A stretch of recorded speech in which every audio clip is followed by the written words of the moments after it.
أعوذ بالله من الشيطان الرجيم. بسم الله الرحمن الرحيم. ويسألونك عن المحيض قل هو أذى فاعتزلوا النساء في المحيض ولا تقربوهن حتى يطهرن فإذا تطهرن فأتوهن من حيث أمركم الله إن الله يحب التوابين ويحب المتطهرين. نساؤكم حرث لكم فأتوا حرثكم أنى شئتم وقدموا لأنفسكم واتقوا الله واعلموا أنكم ملاقوه وبشر المؤمنين. بالله من الشيطان الرجيم. بسم الله الرحمن الرحيم. ويسألونك عن المحيض آمنت بالله صدق الله العظيم. رب اشرح لي صدري ويسر لي أمري واحلل عقدة من لساني يفقهوا قولي. الصلاۃ والسلام علیک یا رسول اللہ وعلی آلہ وصحابہ یا حبیب اللہ۔ آج کا ہمارا درس سورہ البقرہ شریف کی آیت نمبر 222 اور 223 پر مشتمل ہے۔ اس میں بطور خاص دو چیزوں کا ذکر ہے۔ ایک کہ جب عورت کے ایام حیض مینسز کے ایام آتے ہیں تو اس وقت خامند کا اپنی بیوی کے ساتھ کیا رویہ ہونا چاہیے، اور ان ایام میں خواتین کے حوالے سے شرعی احکام کیا ہیں، اور دوسرا اس بات کا ذکر آئے گا کہ میاں اور بیوی کا جو ازدواجی تعلق ہے اس کا مقصد کیا ہے۔ فرمایا وَيَسْأَلُونَكَ، وہ پوچھتے ہیں آپ سے، عن المحیض، حیض کے متعلق۔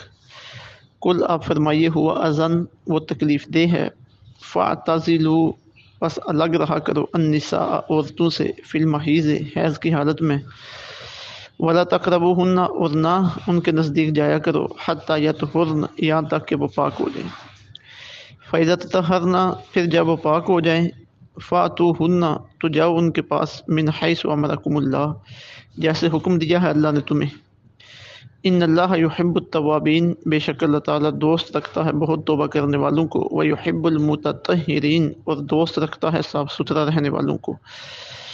نساؤکم، تمہاری بیویاں، حرث لکم، تمہاری کھیتی ہیں، فاتوا حرثکم، تو تم آؤ اپنی کھیتی میں، انا شئتم، جس طرح چاہو، وقدموا لانفسکم، اور پہلے پہلے کر لو اپنی بلائی کے کام، واتقوا اللہ، ڈرتے رہو اللہ سے، واعلموا، اور خوب جان لو، انکم ملاقوہ، کہ بے شک تم اس سے ملنے والے ہو، وبشر المؤمنین، اور اہل ایمان کو خوشخبری دے دو۔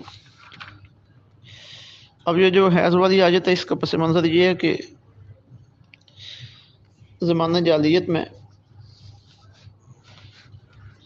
جب اسلام کی تشریف آوری ہو رہی تھی، اس سے پہلے یہودیوں میں یہ صورتحال تھی کہ وہ حیض والی عورتوں سے بالکل قطع تلقی کر لیتے تھے، اس کے ساتھ اٹھنا بیٹھنا کھانا پینا یہ سب بند کر دیا جاتا تھا، اور اسے منحوس سمجھتے تھے، ناپاک سمجھتے تھے مکمل طور پر، اس کے ہاتھ کا پکا ہوا کھانا بھی نہیں کھاتے تھے۔ مشرکین عرب کا بھی رویہ اسی طرح کا تھا، مجوسیوں کا رویہ بھی اسی طرح کا تھا، اور دوسری طرف عیسائیوں کی یہ عادت تھی کہ وہ ان ایام میں عورتوں کے ساتھ کسی بھی قسم کا پرہیز نہیں کرتے تھے، یہاں تک کہ ہم بستری بھی کر لیتے تھے۔ تو جب آقا علیہ السلام سے اس کے متعلق دریافت کیا گیا تو قرآن شریف کی آیت تجربہ نازل ہوئی۔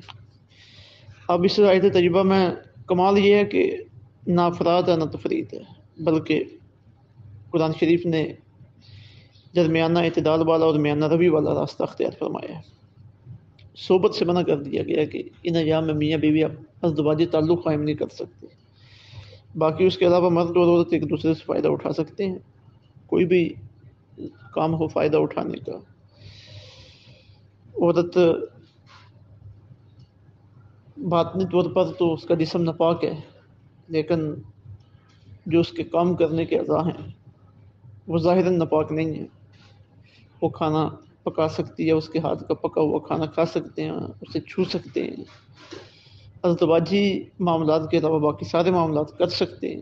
عورت عام گھر میں لوگوں کے ساتھ ہی رہے گی، مل جل کے رہے گی، مل جل کے سارے معاملات کرے گی، اسے اس معنی میں ناپاک نہیں سمجھا جائے گا جس طرح یہودی مشرک یا مجوسی سمجھتے تھے۔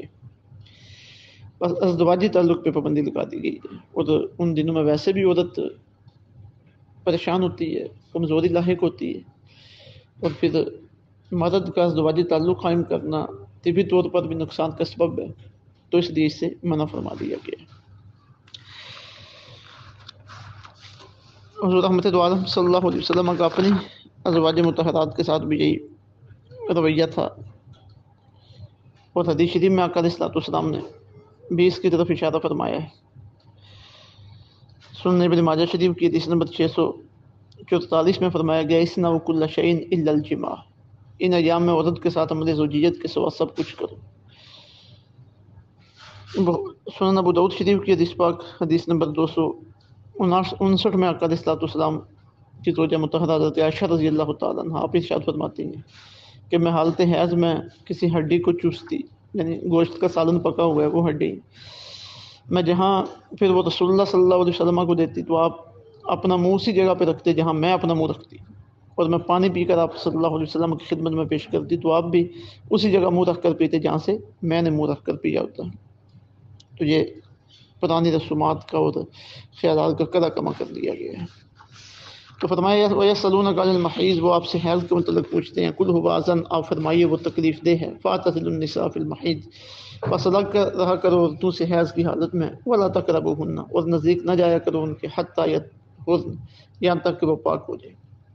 فَإِذَا تَطَهَّرْنَ، پھر جب وہ پاک ہو جائیں، اب یہاں یہ کہا گیا کہ جب یہ پاکیزگی میں مزید مبالغہ ہے، یعنی اچھی طرح پاک ہو جائے، مثلا حیض کا خون رک گیا ہے، پھر اس کے بعد ایک نماز کا وقت گزر گیا، یعنی اتنا وقت گزرا یا اس نے غسل کر لیا، یا جو 10 دن عمومی روٹین ہے خواتین کے اس خون کی وہ مکمل طور پہ پورے ہو گئے۔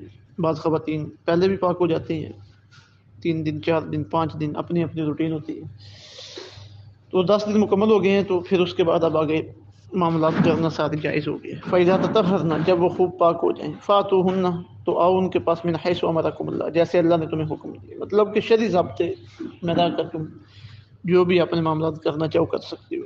ان اللہ یحب التوابین، بے شک اللہ تعالیٰ بہت توبہ کرنے والوں کو پسند فرماتا ہے، ویحب المتطہرین، اور بہت زیادہ صاف ستھرا رہنے والوں کو دوست رکھتا ہے، پسند فرماتا ہے۔ اب آگے دوسری آیت میں اللہ تعالیٰ نے مرد اور عورت کے نکاح کا اور ان کے عمل زوجیت کا مقصد بیان کیا ہے کہ یہ نکاح کا مقصد محض لطف اندوزی نہیں ہے، عیاشی کرنا نہیں ہے، بلکہ ایک مقصد ہے وہ یہ کہ تم سے آگے تمہاری اولاد چلے، نسل انسانی میں اضافہ ہو، اور اس اولاد کی تم تربیت کرو، اور تمہاری تربیت یافتہ اولاد معاشرے میں اچھا کردار ادا کر سکے، اس معاشرے کی خوبصورتی میں، دنیا کی خوبصورتی میں تمہاری محنت شامل ہو، اس میں اضافہ ہو، اس میں خوبصورتی ہو، اس میں بہتری ہو۔ پھر تمہاری اولاد کی اچھی تربیت کرو تاکہ تم دنیا سے چلے بھی جاؤ تمہارا نام زندہ رہے، اور تمہارے دنیا میں چلے جانے کے بعد تمہاری اولاد کے نیک عمل قبر میں بھی تمہارے کام آتے رہیں۔ تو ان ساری چیزوں کو پیش نظر رکھنا ضروری ہے۔ تو فرمایا گیا نساؤکم حرث لکم، تمہاری بیویاں تمہاری کھیتی ہیں۔ اب یہ دیکھیے کتنی اہم بات ہے کہ یہ صرف لطف اٹھانے کی جگہ نہیں ہے، سیرگاہ نہیں ہے کہ ساری زندگی لطف اندوزی میں گزر جائے اور کسی اور کی چیز، کسی اور مقصد کی طرف خیال ہی نہ جائے، نہیں، ان کے اور تمہارے درمیان تعلق کھیت اور کسان کا ہے۔ اب یہ کتنا نازک معاملہ تھا اور کس خوبصورت پیرائے میں اسے بیان کر دیا گیا، یہ قرآن شریف کا اعجاز ہے۔ نساؤکم حرث لکم، تمہاری بیویاں تمہاری کھیتی ہیں۔ یہاں پہ حضرت ضیاء الامت پیر محمد کرم شاہ صاحب الازہری رحمۃ اللہ تعالیٰ علیہ نے تفسیر ضیاء القرآن میں جو اس کا تفسیری اقتباس لکھا ہے وہ ذرا سنیے۔ آپ فرماتے ہیں کہ ایک نازک ترین حقیقت کو کیسے احسن پیرایا میں بیان فرمایا گیا ہے کہ جبین حیا پر شکن بھی نہیں پڑتی اور مقصد بھی کھل کر سامنے آ جاتا ہے، بلکہ اگر غور کیا جائے تو اسلامی ازدواج کا سارا فلسفہ سمٹ کر ان 2 لفظوں میں رکھ دیا گیا ہے شادی کا مقصد صرف لذت طلبی نہیں بلکہ حصول اولاد ہے، اس لیے اپنے لیے ایسی بیوی منتخب کرو جو نیک اور پاک باز ہو، کیونکہ اگر ردی زمین میں تخم ریزی کرو گے تو اچھی کھیتی کی توقع بس ہے۔ نیز جس طرح کسان کی ظاہری خوشحالی بلکہ بقا کا انحصار اس کے کھیت کی حفاظت و نگہداشت اور خدمت پر ہے اور اس کے لیے دلی وابستگی ضروری ہے، اسی طرح تمہارا تعلق اپنے رفیقہ حیات سے دلی وابستگی کا ہونا چاہیے۔ اللہ اکبر۔ یعنی دو باتیں ذکر کر دی ہیں انہوں نے اس کے تحت کہ بیوی کا انتخاب نیک بیوی اور متقی بیوی ہو، اور دوسرا پھر اس کی نگہداشت، اس کی حفاظت، تاکہ صحیح طور پہ مقاصد پورے ہوں اور پھل سامنے آئے۔ پھر فرمایا فاتو حرثکم ان شئتم، سو تم آؤ اپنے کھیت میں جس طرح چاہو۔ اب اللہ رب العزت نے ایک ہی مقام ایسا بنایا ہے مرد اور عورت کا کہ جہاں جس کے ذریعے اور جہاں تخم ریزی ہوتی ہے، بیج بویا جاتا ہے اور وہاں سے اللہ تعالیٰ بندے کو اولاد عطا فرماتا ہے۔ اب اس کے علاوہ کسی اور راستے سے اپنی شہوت کو پورا کرنا یہ ناجائز قرار دے دیا گیا، جسے لواطت کہتے ہیں، وہ ناجائز اور حرام ہے۔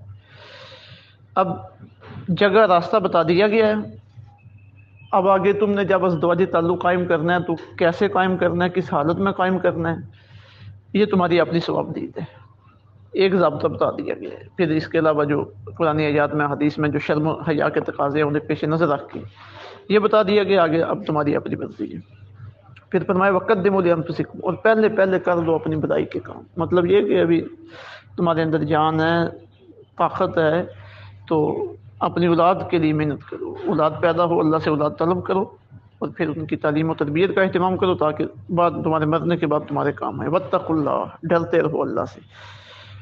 وَاعْلَمُوا أَنَّكُمْ مُلَاقُوهُ، خوب جان لو کہ تم اس سے ملنے والے ہو۔ اب دیکھیے کوئی بھی کام ہو، دنیا کا ہو، دین کا ہو، بندے کا ذاتی ہو، اب یہ خالص ذاتی معاملہ ہے، میاں اور بیوی کا ازدواجی تعلق، یہاں بھی اللہ کے تقوی کی وصیت کی جا رہی ہے کہ اس تعلق کو عیاشی کا ذریعہ نہ بنا لو، محض لطف اندوزی کا ذریعہ نہ بنا لو، بلکہ یہاں بھی اللہ کا تقوی تمہارے پیش نظر آنا چاہیے۔ جب اللہ کا تقوی، اللہ کا ڈر اور پرہیزگاری تمہارے پیش نظر ہوگی تو پھر وہی کام کرو گے جو شریعت کے ضابطے کے مطابق ہوگا، پھر حد سے آگے نہیں بڑھ سکو گے۔ وَاعْلَمُوا أَنَّكُمْ مُلَاقُوهُ، خوب جان لو تم اس سے ملنے والے ہو۔ وَبَشِّرِ الْمُؤْمِنِينَ، اور اے محبوب اہل ایمان کو خوشخبری سنا دو اللہ کی رضا کی، آخرت میں کامیابی کی، جنت کی ضمانت کی۔ اللہ رب العزت سمجھ کی اور عمل کی توفیق عطا فرمائے۔ وَمَا عَلَيْنَا إِلَّا الْبَلَاغُ الْمُبِينُ۔